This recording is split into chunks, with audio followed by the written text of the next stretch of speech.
Olá, eu sou Antônia Márcia Vale e este é o Agenda Econômica e o tema de hoje é emprego e formação profissional para jovens. Em tempos de crise, quando uma empresa decide demitir trabalhadores, os jovens são os primeiros da lista. Na hora de conseguir um emprego novo, eles são os últimos a serem chamados. Nessa hora, o argumento principal é a falta de experiência. Mas como conseguir experiência sem ter trabalho? A situação é pior entre os jovens mais pobres. Os integrantes desse grupo, com frequência, tendem a abandonar os estudos para ajudar a sustentar a família. Os empresários brasileiros, bem que podiam ajudar a minimizar um pouco esse drama. De acordo com a legislação trabalhista atual, as empresas e indústrias deveriam empregar, hoje, cerca de 1 milhão de jovens aprendizes entre 14 e 24 anos, mas não empregam nem 500 mil. Como empregar mais e melhor os jovens brasileiros? Essa é a pergunta central desta agenda econômica e quem vai respondê-la é o superintendente da área de educação profissional do Senai, Felipe Morgado. Felipe, muito obrigada pela sua presença, bem-vindo aqui ao Agenda Econômica. Esse é um tema bem delicado, principalmente nesse momento, né? Sim, Antônia, é um prazer estar conversando com todos vocês. Eu queria exatamente começar aí por essa pergunta. Primeiro, por que as empresas que são obrigadas por lei, né, a contratar jovens aprendizes, a treinar esses jovens para serem os futuros profissionais, não o fazem? E segundo, como é que a gente pode realmente tentar reduzir esse problema?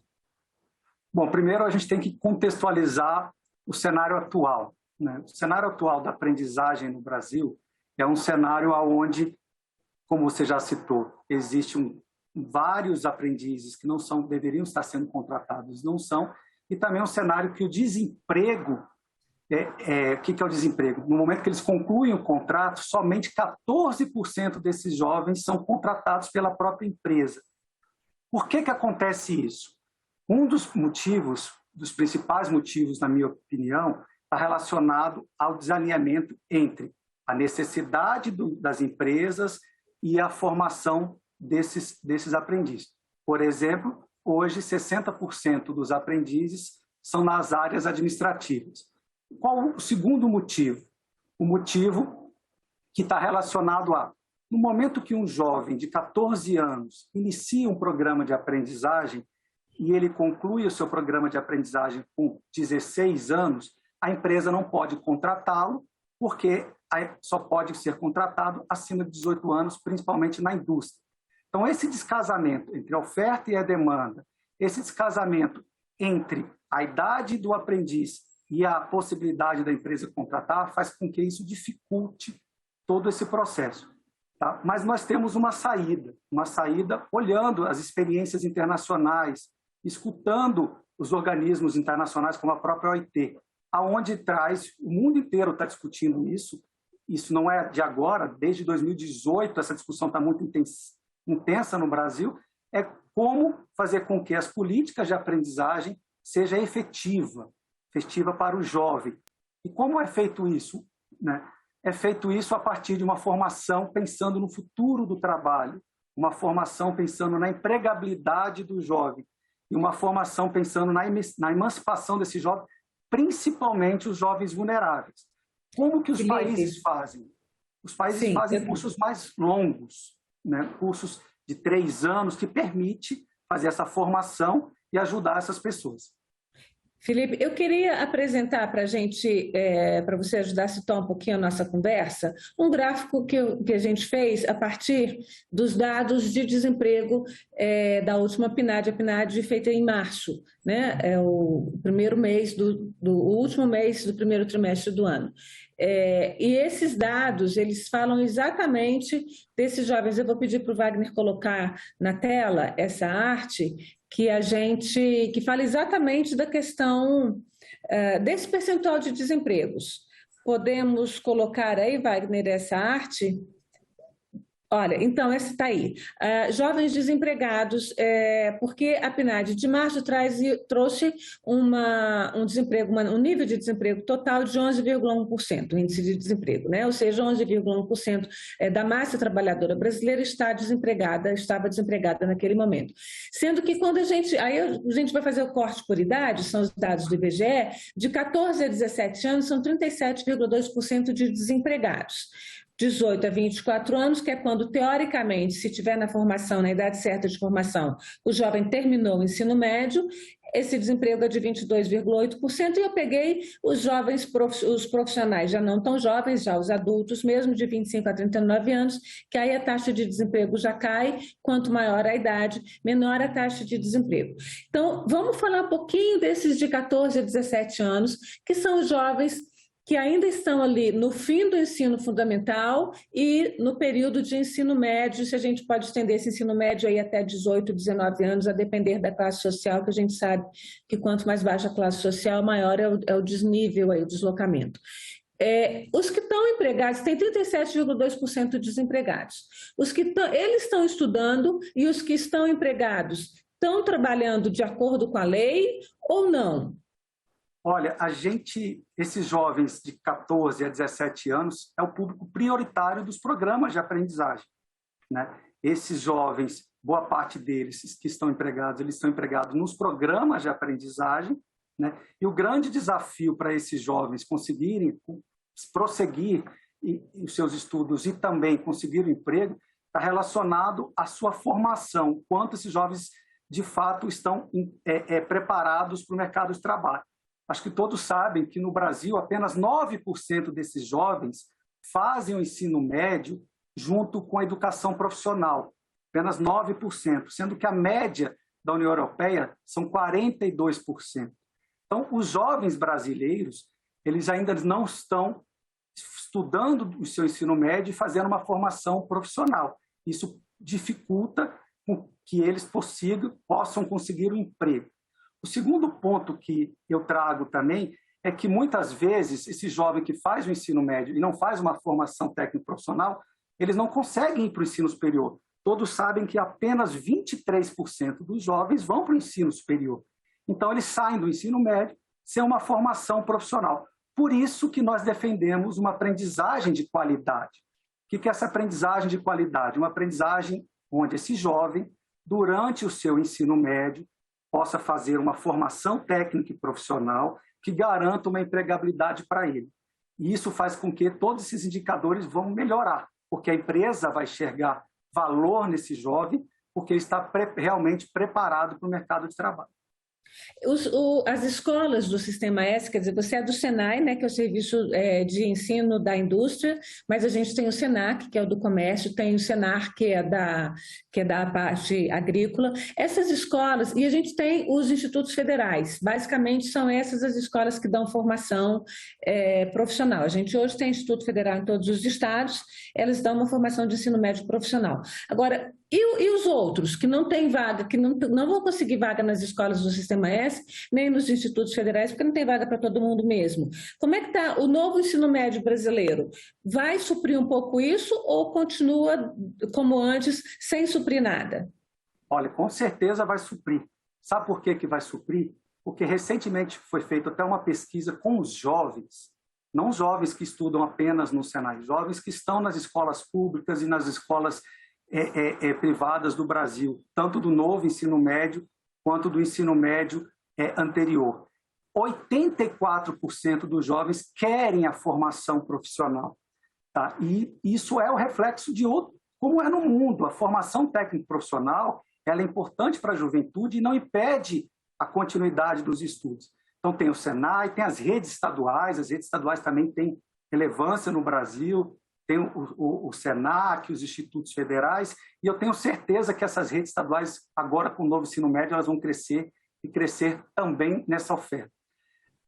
O que eu trago, além disso, essa formação no ensino médio, se for possível alinhar a aprendizagem profissional com a formação geral e a formação técnica no novo ensino médio, essa união vai fazer com que eles têm uma melhor formação. Nós consideramos a aprendizagem profissional o estado da arte da formação profissional. Por quê? Além de ele aprender nas escolas, ele também aprende com as empresas e ele aplica, de fato, na prática, todo o conhecimento e toda a competência que ele desenvolveu na escola.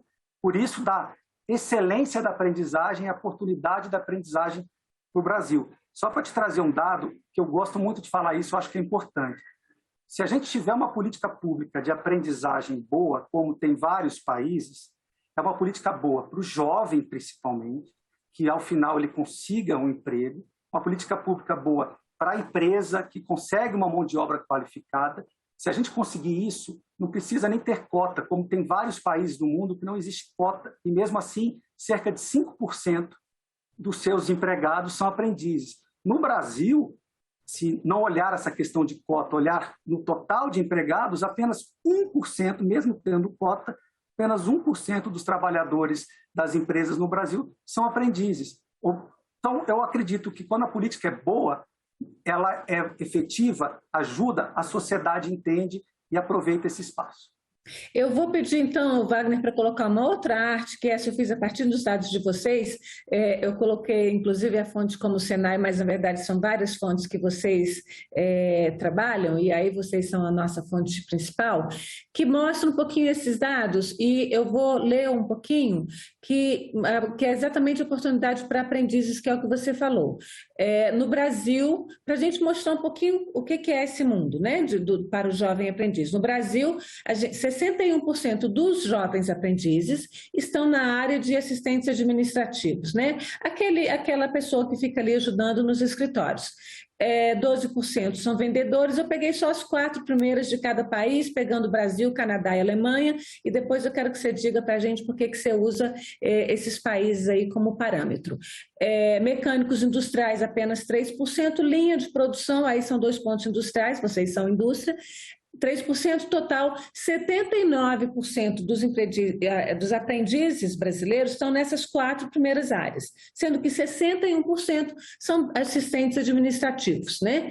No Canadá, esse espelho, a gente tem 15% está na área de formação de eletricista, 12% carpinteiro, 10% encanadores, 10% serviços automotivos, ou seja, é menos concentrado, né? A formação tem uma formação em mais áreas e áreas realmente técnicas. Na Alemanha, 6% secretariado, que é mais ou menos o nosso assistente administrativo, só que um pouquinho mais sofisticado, 5% vendas de varejo, 5% vendas gerais, 4% mecatrônica, é um negócio bem técnico, mecatrônica para veículos. Eu queria que você nos explicasse por que as empresas brasileiras contratam aprendizes, na verdade é quase que um que se chamava antigamente de office boy, mensageiro, né? Como um assistente ali no escritório, não contrata na linha de ponta mesmo.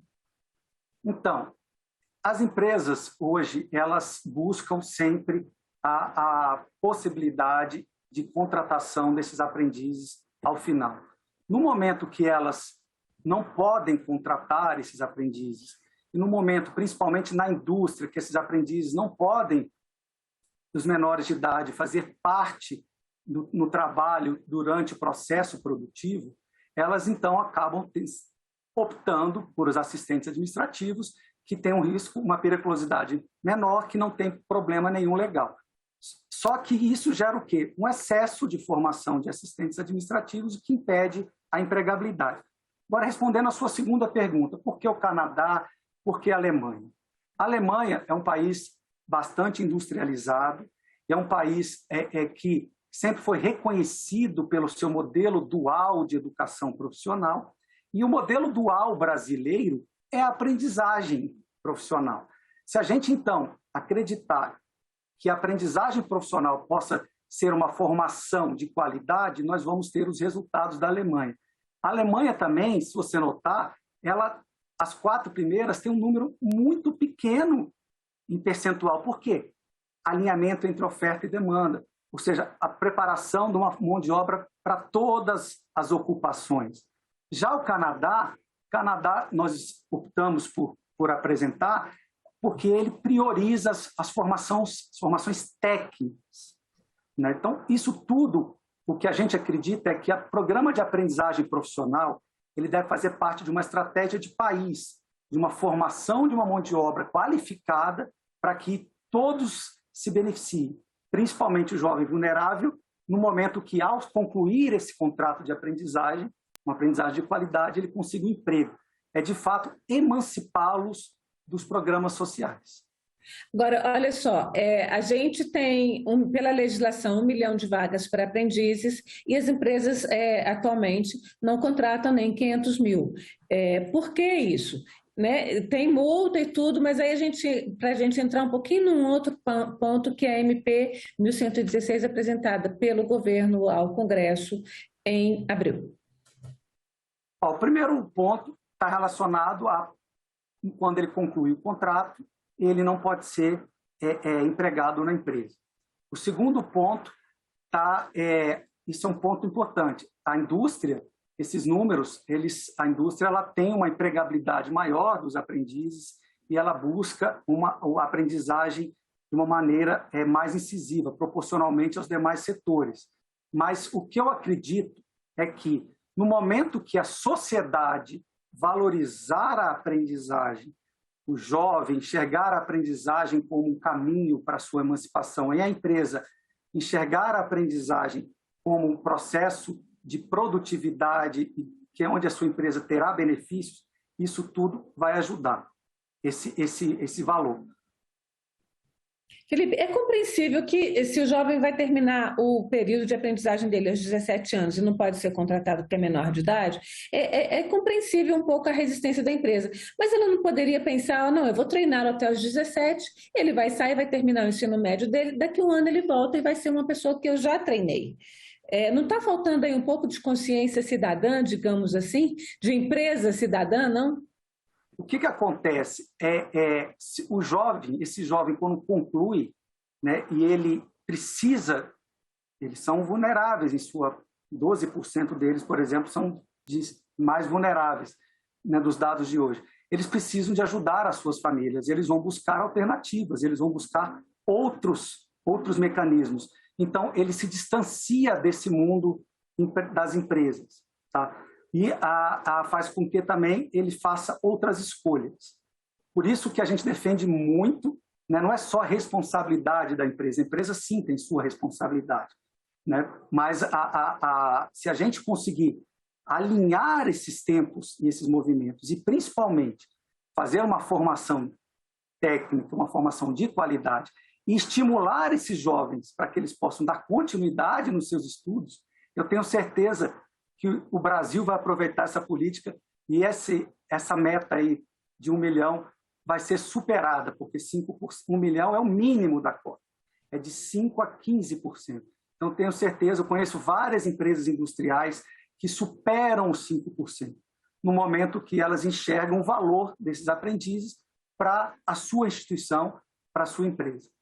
Se falta esse alinhamento aí entre o que está sendo ensinado na escola e o que as empresas precisam, como é que esse alinhamento, ele tem existe um projeto que tenha esse alinhamento como vista? Porque o novo ensino médio vai resolver esse dilema? Como é que fica isso? Olha, esse é o esforço que o Brasil está fazendo.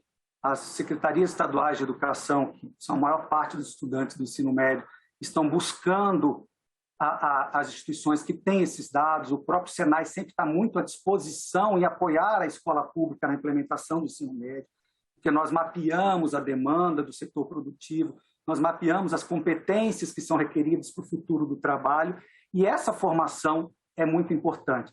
Todos sabem que o trabalho está sendo impactado muito pelas tecnologias, todos sabem que estão faltando profissionais qualificados na área de tecnologia da informação. As tecnologias estão impactando as profissões.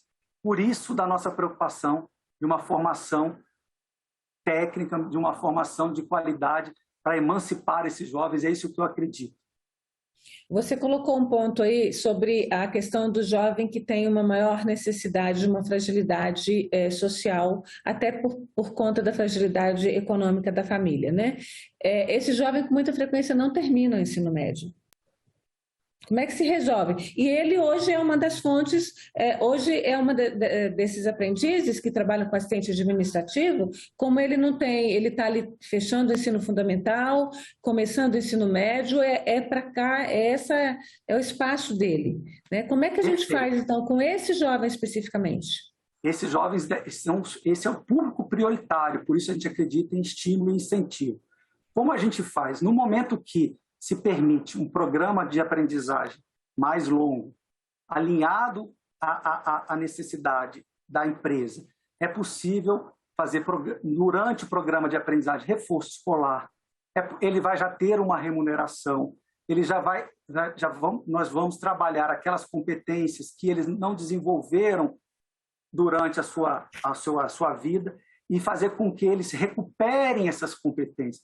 Por isso que até a medida provisória permite, para esses jovens vulneráveis, pessoas com deficiência, ampliar até mais um ano, para que essa formação seja mais longa e ajude a recuperar esses jovens. Outro ponto importante, no momento que você dá uma renda, não sei se você sabe, nós fizemos uma pesquisa recente, 26% dos jovens que fazem ensino médio no Brasil hoje trabalham, estão estudando e estão tendo que trabalhar para ajudar a sua família. Então, essas pessoas vulneráveis, no momento que fazem uma aprendizagem, que eles se sentem valorizados, a empresa ajuda ele na sua formação e as instituições formadoras, como o Senai, desenvolvem aquelas competências que ele não obteve no passado, eu tenho certeza que ele vai sentir segurança e, ao final, as empresas vão contratar. A MP 1116, ela amplia esse tempo e vocês elogiaram, né, em um documento que o Senai divulgou, acha que esse é uma boa medida, você defende essa medida. Por outro lado, o Ministério Público do Trabalho considera, primeiro, que isso tira vagas de aprendizes, porque ele vai ficar mais tempo, está ocupando uma vaga por mais tempo numa idade já maior, até 24 anos, já não é exatamente mais um jovenzinho, um adolescente. E, por outro lado, também pode qualificar aí uma mão de obra barata, digamos assim, uma exploração de mão de obra jovem, e retira as vagas desse jovem que não está na escola.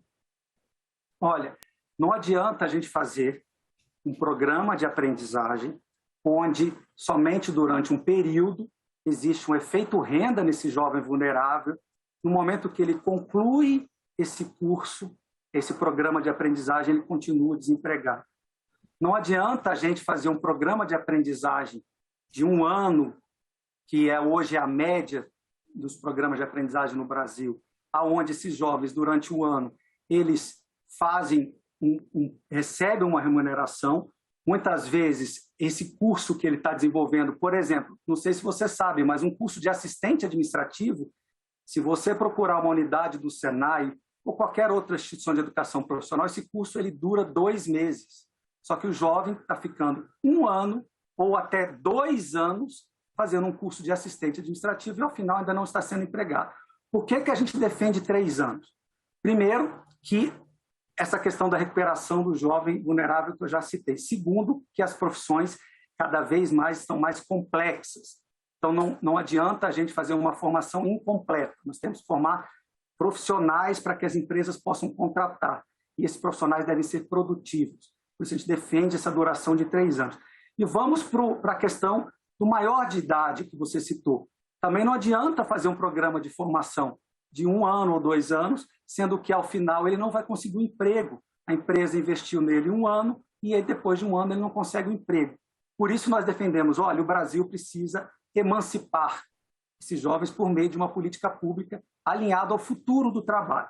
Sabemos, sim, que existem necessidades de programas mais curtos e programas mais longos, como os de 3 anos. Mas não quer dizer que todos os programas serão de 3 anos. A legislação proposta na MP traz de até 3 anos. Pode continuar oferecendo o programa de 1 ano, que é hoje. Não está proibindo isso. A Câmara tem uma comissão especial que está analisando, está preparando exatamente o que se chama de Estatuto do Jovem Aprendiz.